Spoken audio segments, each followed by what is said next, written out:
अस्सलामुअलैकुम। ISSB preparation A to Z के साथ दोबारा हाजिर हूँ मैं। इस वीडियो में मैं आपको बताने वाला हूँ कि ISSB से पहले जो इनिशियल टेस्ट होता है PMA लॉन्ग कोर्स के लिए, पाकिस्तान एयरफोर्स के जितने कोर्सेज़ आते हैं, GDP वगैरह और इंजीनियरिंग, एयर डिफेंस, जितने भी कोर्सेज़ आते हैं, इसमें मैं आपको ख़ास तौर पे इंटेलिजेंस टेस्ट के बारे में बताने लगा हूँ कि बहुत से लोग जानना चाहते हैं कि इंटेलिजेंस टेस्ट क्या चीज़ है। तो इस वीडियो में मैं उन्हीं लोगों को गाइड करने लगा हूँ जो लोग इंटेलिजेंस टेस्ट पहले दे चुके हैं, जिनको पता है वो बेशक ये वीडियो ना देखें, स्किप कर दें और वो वेट करें। उनके लिए मैं जल्द ही ISSB के रिलेटेड वीडियोस अपलोड करना स्टार्ट करूँगा। एक बार इनिशियल टेस्ट वगैरह का सब कुछ मैं बता के आगे जब चल पड़ा तो अब इंटेलिजेंस टेस्ट आप देखेंगे, इनिशियल टेस्ट में उन्होंने दिया होगा कि एक आपका इंटेलिजेंस टेस्ट होगा और एक एकेडमिक टेस्ट होगा। तो इंटेलिजेंस टेस्ट क्या चीज़ है वो मैं आपको इस वीडियो में बताने वाला हूँ। तो आप जब जाते हैं, आपने रजिस्ट्रेशन कराई, रजिस्ट्रेशन अप्रूव हुई आपकी, उसके बाद आपको सिलेक्शन सेंटर बुलाया जाता है मुकर्ररा डेट और मुकर्ररा वक्त पर। तो आप जाते हैं सिलेक्शन सेंटर पे, वहाँ पे आपसे तकरीबन 300 रुपये प्रोस्पेक्टस फ़ीस ली जाती है। उसके बाद आपकी मैनुअल रजिस्ट्रेशन वो करते हैं और फिर वो आपको टेस्ट में अपीयर होने का कह देते हैं और टेस्ट जो है वो कंप्यूटर पे होता है आपका। तो इंटेलिजेंस टेस्ट क्या चीज़ है वो मैं आपको बताता हूँ। बहुत से लोग कंफ्यूज होते हैं, बहुत से लोग रह जाते हैं इंटेलिजेंस टेस्ट में। इंटेलिजेंस टेस्ट जो है, इसका जो मकसद है वो इंसान का इंटेलिजेंस मेजर करने का है। हर इंसान का इंटेलिजेंस लेवल डिफरेंट होता है। हो सकता है कि एक 30 साल के बंदे का इंटेलिजेंस लेवल एक 12 साल के बच्चे से कम है। तो ये इंटेलिजेंस टेस्ट मुख्तलिफ़ किस्म के होते हैं, इनके थ्रू पता लग जाता है कि इसका इंटेलिजेंस IQ लेवल क्या है इस बंदे का। तो इंटेलिजेंस टेस्ट जो है ये तमाम फोर्सेस में, तमाम कंपटीशन के एग्ज़ाम्स में, जैसे CSS और NTS वगैरह, इवन कि आप नस्ट एंट्रेंस टेस्ट वगैरह में भी जाएंगे तो कहीं ना कहीं इंटेलिजेंस टेस्ट आपको मिल जाएगा। उसके अलावा O लेवल सिस्टम में, रूट्स वगैरह में, वहाँ तो इनके O लेवल के दौरान भी इंटेलिजेंस टेस्ट होते हैं। और बहुत से लोग अनअवेयर होते हैं कि इंटेलिजेंस टेस्ट क्या चीज़ है। तो ये वीडियो सिर्फ उन लोगों के लिए है। इसमें मैं आपको एक बुक भी मेरे पास बहुत सी किताबें थी, तकरीबन 20 के करीब मेरे पास इंटेलिजेंस टेस्ट की किताबें हैं, जिनमें से जो बेस्ट हैं, जिनमें जो मैंने देखा कि बेस्ट हैं, जो सही गाइड करती हैं स्टूडेंट्स को, और जिनमें जो मौजूद इंटेलिजेंस टेस्ट जिस तरह के हैं वो आते हैं उधर इंटेलिजेंस टेस्ट में जो सिलेक्शन सेंटर पे कंडक्ट किए जाते हैं। तो वो बुक्स मैं आपको बता देता हूँ। तकरीबन टोटल 2 किताबें हैं, आपको कहीं भी उर्दू बाज़ार वगैरह से कहीं भी से भी आपको मिल जाएंगी, सदर से, किसी भी मशहूर बुक शॉप से। तो ये पहली जो किताब है इसका नाम है, ये मैं निकालता हूँ 1 मिनट, ये इसका नाम है डोगर्स यूनिक की ये बुक है। डोगर पब्लिशर्स, हाँ डोगर पब्लिशर्स, ये इस बुक का पूरा ये कवर पेज है और सुपर इंटेलिजेंस टेस्ट के नाम से ये किताब है और ये राइटर्स का नाम भी इधर लिखा हुआ है। तो आप ये ना समझेंगे मैं किसी ब्रांड को कवर कर रहा हूँ, मैं आप लोगों को वो चीज़ बता रहा हूँ जो बेस्ट है आप लोगों के लिए। बाकी आपकी मर्ज़ी है, अगर आपको ये किताबें नहीं पसंद तो आप अपनी मर्ज़ी भी कर सकते हैं, आपका जो दिल करे आप ले सकते हैं। तो लेकिन उनमें इतनी सही गाइडेंस नहीं है। अब आप देखेंगे इनकी जो अपनी PMA की जो किताब बनी हुई है उसमें उन्होंने और ही चीज़ें दी हुई हैं, उसमें वो चीज़ें आपके टेस्ट में हेल्पफुल नहीं होंगी। PMA के नाम से एक किताब बनी हुई है, वो आपके हेल्पफुल नहीं होगी आपके लिए। तो ये इस बुक या ये फ्रंट है और ये बैक है इसकी, ये देख लें आप। एक बार फिर आपको दिखा देता हूँ, ये मेरे पास तो पढ़ी पढ़ी काफ़ी पुरानी हो गई है ये। मैंने भी इसी से तैयारी की थी, मेरे भाई ने भी इसी से तैयारी की थी। आगे जो मैंने जिनको पढ़ाया, जिनको बताया, तो उनको भी मैंने यही बुक रिकमेंड की थी और काफ़ी हेल्पफुल साबित हुई उनके लिए। तो आगे आपको मैं बताता चलूँ, ये इस बुक का पहला टेस्ट है। तो इंटेलिजेंस टेस्ट में अब दो कैटेगरीज़ हैं, एक वर्बल टेस्ट हो गया और एक नॉन वर्बल टेस्ट। एक वर्बल इंटेलिजेंस टेस्ट होगा, एक नॉन वर्बल इंटेलिजेंस टेस्ट होगा। ये जो आप देख रहे हैं ये वर्बल इंटेलिजेंस टेस्ट है, मतलब इसमें ये रिटन में है सब कुछ।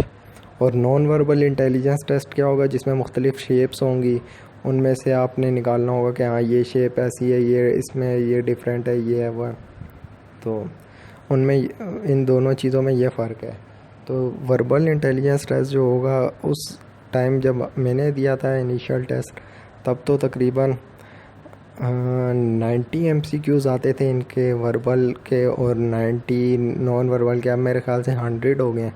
तो 90 आते थे वर्बल इंटेलिजेंस टेस्ट के, 90 नॉन वर्बल के, और 50 कोई एकेडमिक टेस्ट के आते थे। PMA की बात कर रहा हूँ। ये एयरफोर्स में अलग, एयरफोर्स में फ़िज़िक्स भी है।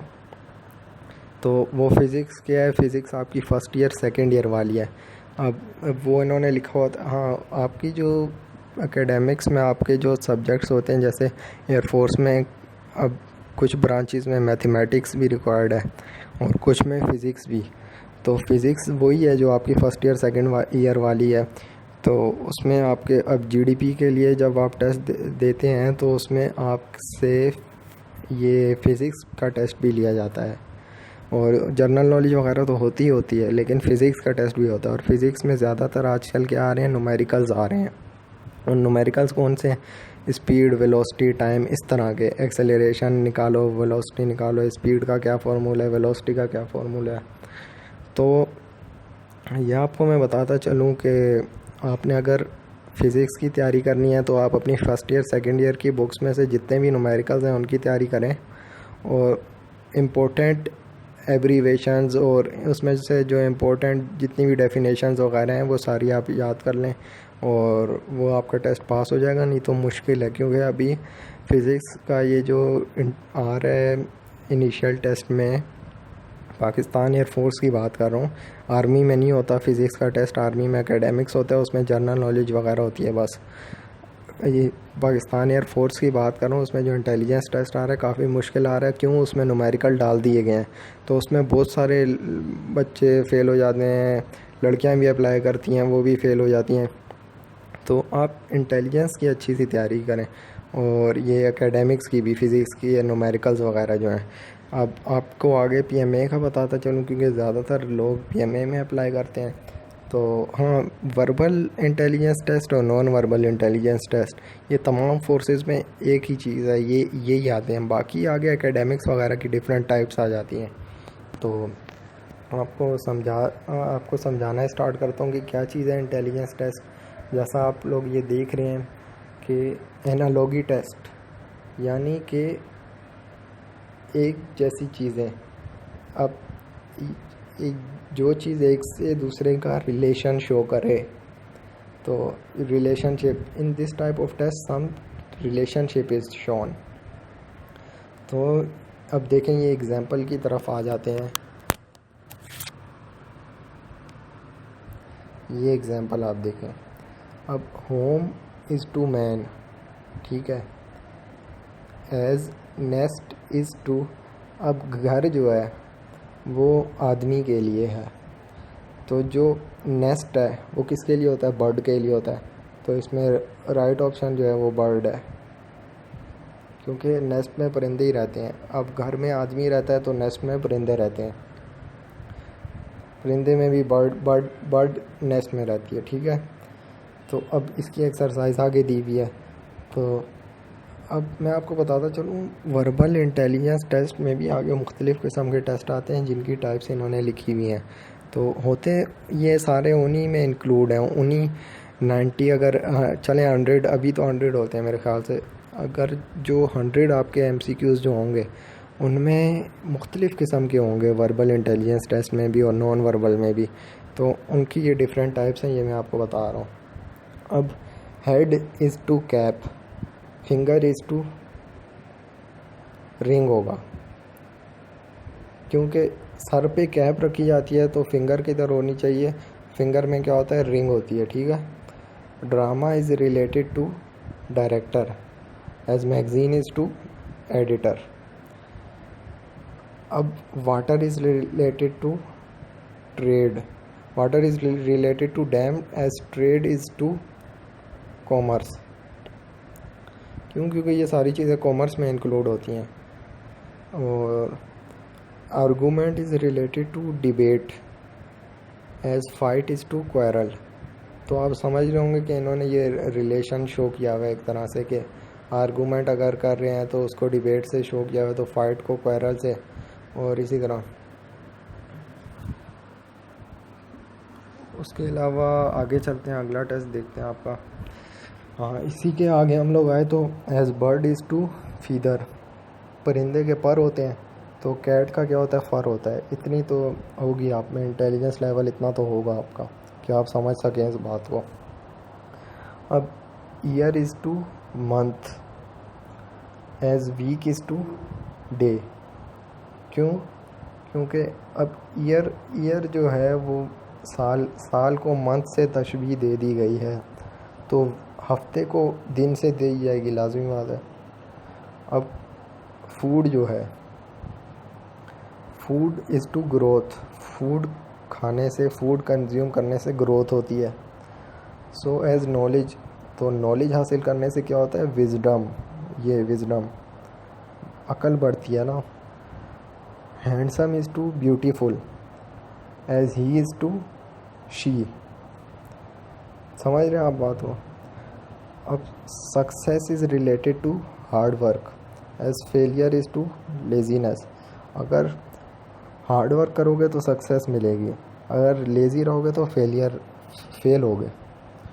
अब पुअर इज़ टू रिच, गरीब जो है वो अमीर, अगर एक तरह से तशबीह दी गई गरीब को अमीर से। अब पॉपर इज़ टू, पॉपर कौन होता है, जिसके पास खाने के भी पैसे ना हो, गरीब से भी ज़्यादा गरीब। और पॉपर इज़ टू, अब ये पुअर इज़ टू रिच था, तो पॉपर इनमें से क्या होगा, आप खुद सोच लें। अब पुअर से भी एक दर्जा कम पॉपर हो गया, तो रिच से एक दर्जा ऊपर मल्टी मिलियनेयर। अब अगला देखें, 11 देखें, gold is to ornaments as wood is to furniture. Gold से जो है वो ऑर्नामेंट्स बनते हैं, तो वुड से क्या बनता है, फर्नीचर बनता है। ये तो सारे आपको पता होगा। अब mule is to pack as ox is to yoke. Mule के ऊपर वो जो एक दर्री टाइप जैसे रखी जाती है सामान उठाने के लिए, म्यूल खच्चर को कहते हैं, तो उसके ऊपर वो चीज़ रखी जाती है। तो ऑक्स जो आप देखते होंगे, ये गांव में ऑक्स जो होती हैं जिनसे हल चलाया जाता है, तो उनके सर के ऊपर इसी तरह एक चीज़ बांधी जाती है, उसको यॉक कहते हैं। तो as ox is to yoke. इस तरह के जो मुश्किल वर्ड्स वाले हैं ना, ये कम ही आएंगे, ज़्यादा नहीं आएंगे, लेकिन फिर भी जो आते हैं तो वो इन्हीं में से आएंगे। Statue is to shape as song is to. अब स्टैचू से शेप बनती है, तो सॉन्ग से मुझे तो इसका मेलोडी लग रहा है,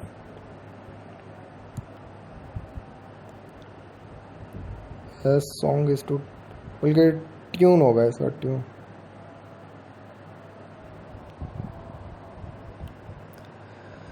अब लिसन ही is to hear as look is to see.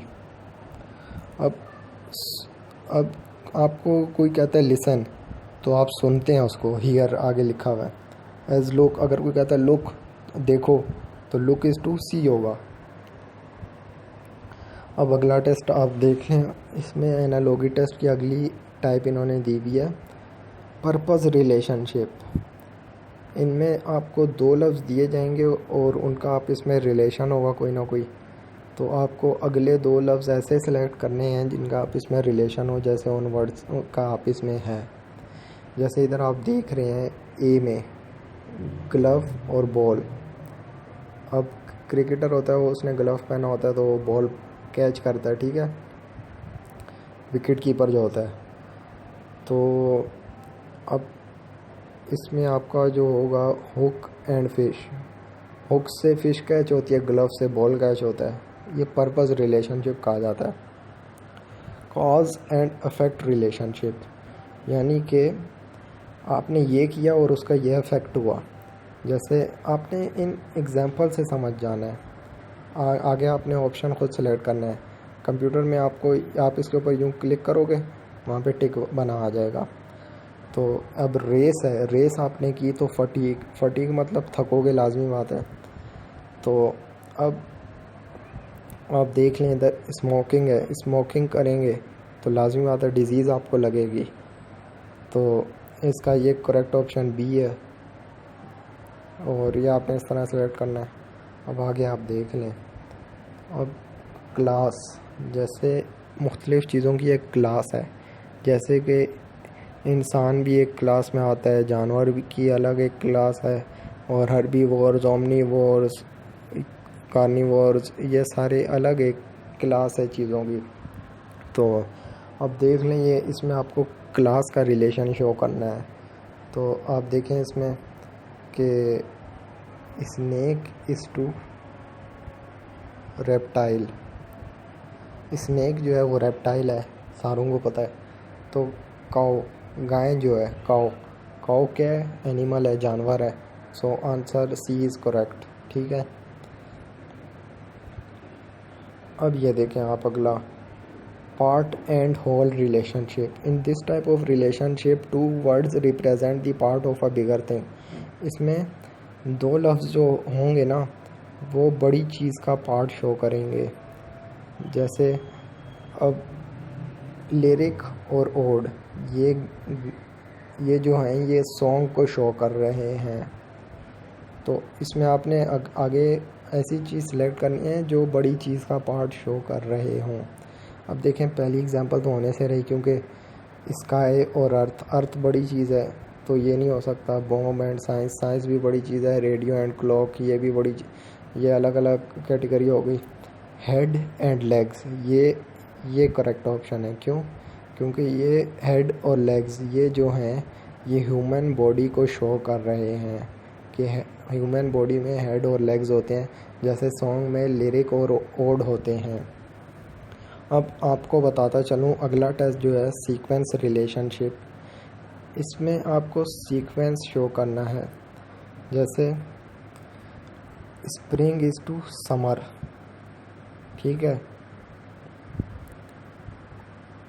अब समर जो है वो पहला मंथ है, और इस मंथ कह रहा हूँ, सॉरी, ये सीज़न, डिफरेंट टाइप्स आती हैं सीज़न की, summer, autumn, winter, spring. Summer first है और स्प्रिंग लास्ट है, ठीक है। तो तो समर कम्स आफ्टर स्प्रिंग, हाँ ये बता रहे हैं कि समर जो है वो स्प्रिंग के बाद आता है। तो इनमें से जो एग्जांपल हैं, संडे जो है, हाँ इसी तरह मंडे कम्स आफ्टर संडे। जैसे हाँ, जैसे समर जो है, सॉरी पहले मैं गलत बता दिया आपको, समर जो है वो स्प्रिंग के बाद आता है, ठीक है। तो इसी तरह मंडे जो है वो संडे के बाद आता है। आगे place and event relationship. In this type of relationship a place and historical event and monuments are expressed and accordingly certain situations are given. अब इसमें आपको ना मुख्तलिफ़ चीज़ें एसोसिएट हो रही हैं एक दूसरे से, तो आपको शो करना है कि ये क्या चीज़ है, आपको बताना है। अब देखें फर्स्ट एग्जांपल ले लें, लिब्रा, पाइसिस, स्कॉर्पियो। तो इसमें ए जो है they are Greek mythological gods, नहीं ये नहीं हो सकता। बी दे आर स्टार्स, नहीं। सी दे आर प्लैनेट्स, नहीं ये भी नहीं हो सकता। D they are science of zodiac, ये करेक्ट आंसर है। क्यों? क्योंकि ये तीनों जो हैं वो ज़ोडिएक साइंस हैं, वो जो किस्मत के सितारे बताने वाले होते हैं, और ये सारी चीज़ें ये इससे रिलेट करता है। अब देखें इसी एक्सरसाइज की तरफ आ जाएं। ये भी इसी तरह कि एकेडमी, यूनिवर्सिटी एंड कॉलेज, 3 चीज़ें हैं। तो आपको इसमें से ख़ुद आप सोचें आप कि क्या है इसका करेक्ट आंसर होना चाहिए। They means the same thing, they deal with the education of students, they are all institutions और they are common places of worships. Institution तो बहुत होते हैं, और भी तरह के इंस्टीट्यूशन होते हैं, और ये वर्शिप प्लेसेस नहीं हो सकती, सेम थिंग भी नहीं कह सकते। ये जो हैं ये स्टूडेंट्स की एजुकेशन के साथ डील करते हैं, ये तीनों चीज़ें। तो इसका करेक्ट आंसर होगा बी। अब monkey, ape and chimpanzee, they are herbivorous animals, they are vertebrates, they are primates, they are live on trees. तो इसमें बेस्ट और क्लोजेस्ट जो आंसर होगा, बाज़ औक़ात ऐसे भी आ जाते हैं कि आपको क्लोजेस्ट आंसर देना होता है। तो इसमें जो क्लोजेस्ट आंसर है वो दे आर प्राइमेट्स, सी है। सी किस तरह? क्योंकि प्राइमेट्स टाइप होती है इन्हीं में एनिमल्स की, और वो टाइप यही है मोंकी, एप, चिंपैंजी। तो ये क्लोजेस्ट आंसर है, तो ये इसका आंसर होगा। बाकी तो हो नहीं सकते, हर्बीवोरस एनिमल्स ये हैं नहीं, और वर्टिब्रेट्स भी, और बाकी चीज़ें इतनी क्लोजेस्ट नहीं है जितनी ये है। तो जो चीज़ एग्जैक्ट डिफ़ाइन कर रही है वो चीज़ आपको करनी है। आगे आ जाए। House, apartment, bungalow. तो इसमें these are all made of bricks, they are found in cities, they are dwelling places, they are the name of residences. अब ये 2 जो ऑप्शन है ना ये क्लोजेस्ट हैं, ठीक है। तो लेकिन अब ड्वेलिंग प्लेसेस मतलब रहने की जगह है जहाँ इंसान रहते हैं, और रेजिडेंसेस का मतलब जहाँ कोई भी रह सकता है, जानवर भी रहते होंगे। रेजिडेंसेस जानवरों को भी कंक्लूड किया जा सकता है। तो इसमें ड्वेलिंग प्लेसेस का मतलब होता है जिधर इंसान रहते हैं, तो ये क्लोजेस्ट है, तो इसका आंसर सी होगा। अब आप आगे देखें, फिंगरप्रिंट्स, इन्वेस्टिगेशन, पोस्टमार्टम। तो इतना तो अब आप लोग सीख ही होंगे कि आप लोग खुद ये सारी चीज़ें सॉल्व कर सकें, आपको समझ आ गई होगी। तो इसका जो करेक्ट आंसर है, मैं ये देखें, they are terms connected with medical science, नहीं। They are in alphabetic order, ये भी क्लोजेस्ट नहीं है। They are technical terms generally used for detecting crimes, और they are processes used by crime branch. जो क्लोजेस्ट है ना वो सी है, तो सी होगा इसका। अब आप अगला देखें, थैलोफाइला, ब्रायोफाइटा, टेरिडोफाइट। तो अब इसमें देखें, जिन लोगों ने बायो पढ़ी हुई है उनको तो समझ होगी, जिन्होंने इंजीनियरिंग, प्री इंजीनियरिंग पढ़ी है वो भूल गए होंगे मैट्रिक में उन्होंने क्या पता पढ़ा हो या ना पढ़ा हो। तो ऐसे बहुत कम ही आएंगे, ऐसे अगर आपके इसमें आप गैस भी कर सकते हैं, और टेंशन नहीं लेनी आपने कि ये इतने मुश्किल लफ्ज़ आ रहे हैं, ऐसे 1-2 ही आते हैं। मेरा वैसे मतलब आपको आइडिया देने का है। तो इसका जो होगा एक करेक्ट आंसर है कि ये फ्लावरलेस प्लांट की टाइप है। तो आगे आप देखें, रेटिक्यूल, हैंडबैग और वेलाइस। तो इसमें आप देखें कि आप एक चीज़ को पकड़ें, उसमें से आप निकालें कि हाँ ये चीज़ हो सकती है। अब इन 2 लफ्ज़ों का मतलब बहुत कम लोगों को पता होगा। हैंडबैग का मतलब सबको पता होता है, शॉपर, जिसको हम लोग अपने पाकिस्तान में कहते हैं hand carry, shopper, shopping bag. तो अब यहाँ से आप चीज़ पकड़ें तो दीज आर सिनोनिम्स नहीं है। They are used by only women, नहीं, मर्द भी इस्तेमाल कर सकते हैं। They are a part of modern life, ये भी क्लोजेस्ट नहीं है। तो इसमें जो क्लोजेस्ट जो है करेक्ट जो आंसर है वो बी है। They are used for carrying small personal belongings. क्या होता है मतलब कि छोटी जो चीज़ें हाथ में उठाने की हैं वो इनमें उठाई जाती हैं। शॉपिंग करने गए तो हैंड बैग, और ये इन चीज़ों के नाम हैं। अब आगे देखें, क्लोरीन, फ्लोरीन, ब्रोमीन। ये तो आपको देख के समझ आ गई होगी कि ये क्या चीज़ है। अब इधर इन्होंने लिखा, they are gases, they are halogens, they are found free in nature, they are poisonous compounds. तो गैसेस तो हैं ही, लेकिन क्लोजेस्ट जो है वो हेलोजेंस हैं, हेलोजेंस गैसेस हैं ये। पीरियोडिक टेबल वो जो होगा वो उसमें आपने पढ़ा होगा ये। अब petals, stamens, stigma, they are parts of flower, वो तो है, और पेटल्स फ्लावर के पार्ट्स हैं, और ठीक है, they are parts of plant, plant के भी पार्ट्स हैं। They are concern with pollination of flower, they are different kinds of leaves. आपको याद होगा आपने बायो में टॉपिक पढ़ा था पोलिनेशन का, तो उसमें इन 3 चीज़ों का जिक्र बार बार होता था। तो आपने क्लोजेस्ट आंसर सेलेक्ट करना है जो कि है सी। अब इस टेस्ट की अगली सीरीज़ टेस्ट हो गया, ठीक है। वर्बल टेस्ट में अगली टाइप है सीरीज़ टेस्ट। इसमें होंगी मुख्तलिफ, आपको सीरीज़ मिल जाएंगी, आपको उसी हिसाब से आंसर निकालना होगा। जैसे आप देखें इधर, आप इधर चल रही है सीरीज़, जैसे 10, 4, 12, 4, 14, 4, 16, 4 को आप बीच में से छोड़ें। आप ये देखें 10, 12, 14, 16, 18, 2 ऐड होते जा रहे हैं, तो इधर आगे इसी तरह 20 और 4 इसी तरह लिख दिया जाएगा। ये आंसर है 20,4।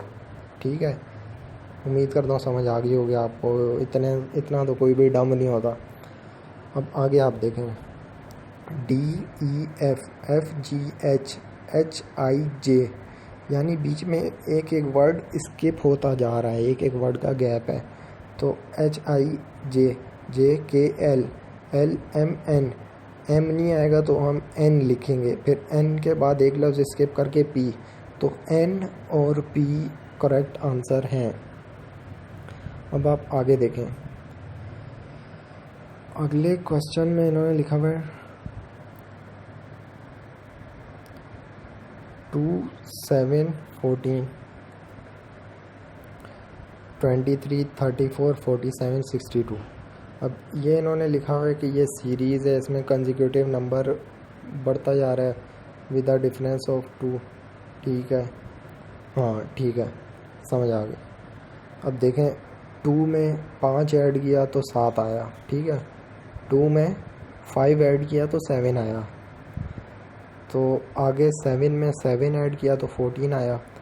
14 में 9 ऐड किया, जैसे 3, 5, 7, 9, 11, 13 इस तरह के जो डिजिट है ना वो ऐड हो रहे हैं यहाँ पे। अब 7 में 7 ऐड किया 14 आया, 14 में 9 ऐड किया 23 आया, 23 में आगे 11 ऐड किया 34 आया, 34 में आगे 13 ऐड किया 47 आया, 47 में आगे 15 ऐड किया 62 आया, और 62 में आगे 17 ऐड करेंगे तो 79 आएगा, और आगे उसमें 19 ऐड करेंगे तो 98 आएगा। तो यहाँ पे 2 उन्होंने दिए हैं, तो आगे आपको उधर टेस्ट में तो आपके पास वो चॉइसेस होंगी, तो आपने वहाँ से सिलेक्ट करना होगा, तो उनमें से आपने ये सिलेक्ट कर लेना है। ठीक है, समझ आ गई होगी आपको। अब आप देखें इस टेस्ट में अगली जो सीरीज़ है, तो 7 3s are 21। ठीक है, आप ये देखेंगे, नंबर 1 की बात करूँ, 7, 20, 58, 171। ठीक है,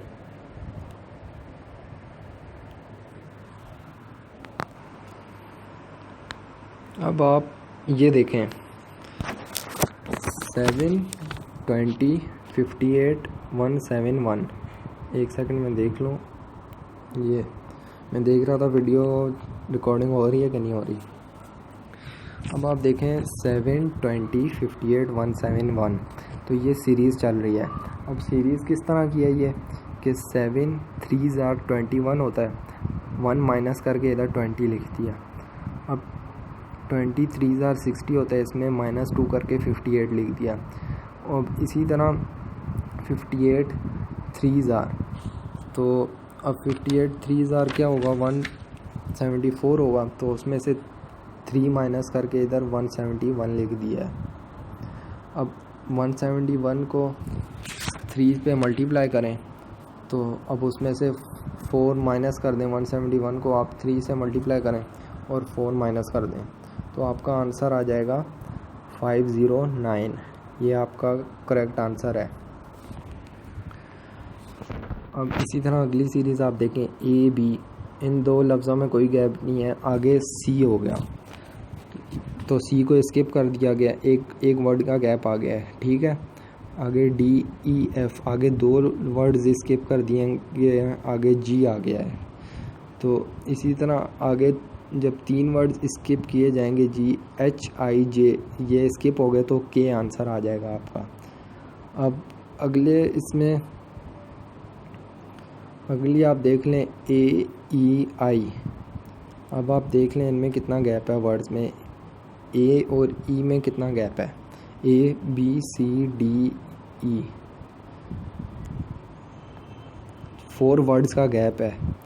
तो ए और ई में 4 वर्ड्स का गैप है, ई और आई में 4 वर्ड्स का गैप है, इसी तरह आई और एम में 4 वर्ड्स का गैप है। तो करेक्ट आंसर जो आपका है इसमें एम है, 3 की बात कर रहा हूँ।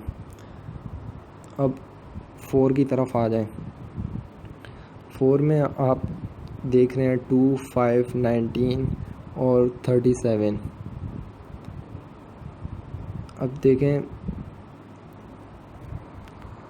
इसमें 2 2s are 4, 5 2s are 10, -1 9 2s are, हाँ ये मुझे समझ आ गया। ये मैं भी अभी देख रहा हूँ तो इसलिए आपको समझाने में थोड़ी मुझे कन्फ्यूजन हो रही है, उसके लिए सॉरी, क्योंकि ये चीज़ें मैं काफ़ी पहले की हैं। अब देखें 2 × 2 + 1 तो 5 आ गया। 2 2s are 4 + 1 5। अब 5 2s are 10 -1, एक में +1 हो रहा है, एक में माइनस हो रहा है, और मल्टीप्लाई उसी तरह हो रहा है, × 2 हो रहा है। अब 9 2s are, 9 को 2 से मल्टीप्लाई किया 18 आया, +1 19 हो गया, ठीक है। अब 19 को 2 से मल्टीप्लाई किया 38 आया, -1 किया तो 37 हो गया। अब 37 को 2 से किया तो 74 आ गया, और +1 किया तो 75 आ गया। ये 75 आपका करेक्ट आंसर है। अब अगली एग्जांपल्स में आप चले जाएं।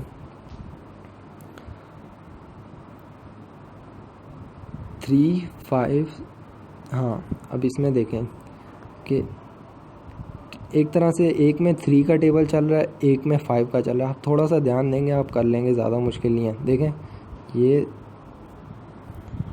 ये जो है 3, बीच में 5 को छोड़ें, 6 9 12, 5 10 15, ठीक है। 5 10 15, 5 2s are 10, 5 3s are 15, 5 4s are 20। इधर एक 20 आना चाहिए, और 3 4s are 12, 3 5s are 15, हाँ बस इधर 20 आना चाहिए।